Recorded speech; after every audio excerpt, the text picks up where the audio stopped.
जमशेद जी टाटा उद्योग जगत के लिए हमेशा प्रेरणा का स्रोत रहे हैं।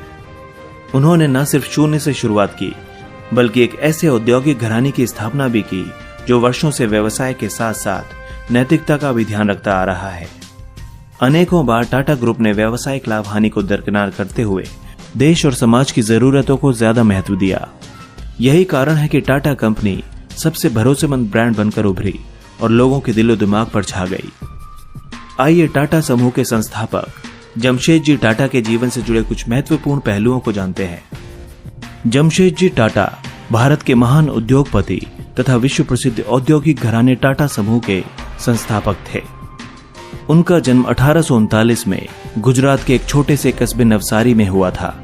उनके पिताजी का नाम नौशेर वांजी तथा उनकी माता का नाम जीवन बाई टाटा था। पारसी पादरियों के अपने खानदान में नौशेर वांजी पहले व्यवसायी थे। भाग्य उन्हें बंबई ले आया, जहां उन्होंने व्यवसाय में कदम रखा। उस समय जमशेद जी की उम्र मात्र 14 वर्ष थी और इस उम्र में ही वे अपने पिता के व्यवसाय में हाथ बटाने लगे।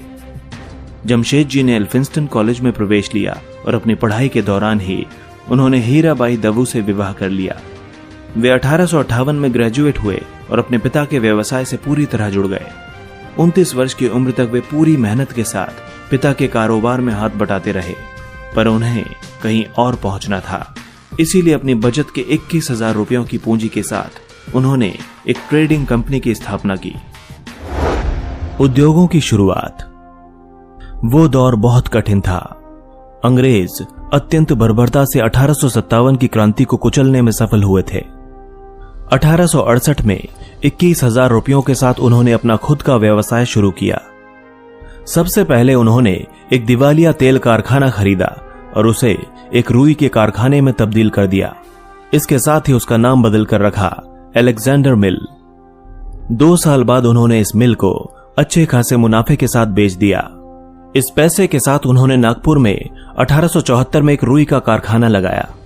महारानी विक्टोरिया ने उन्हीं दिनों भारत की रानी का खिताब हासिल किया था और जमशेद जी ने भी वक्त को समझते हुए उस कारखाने का नाम एम्प्रेस मिल रखा, यानी कि महारानी मिल।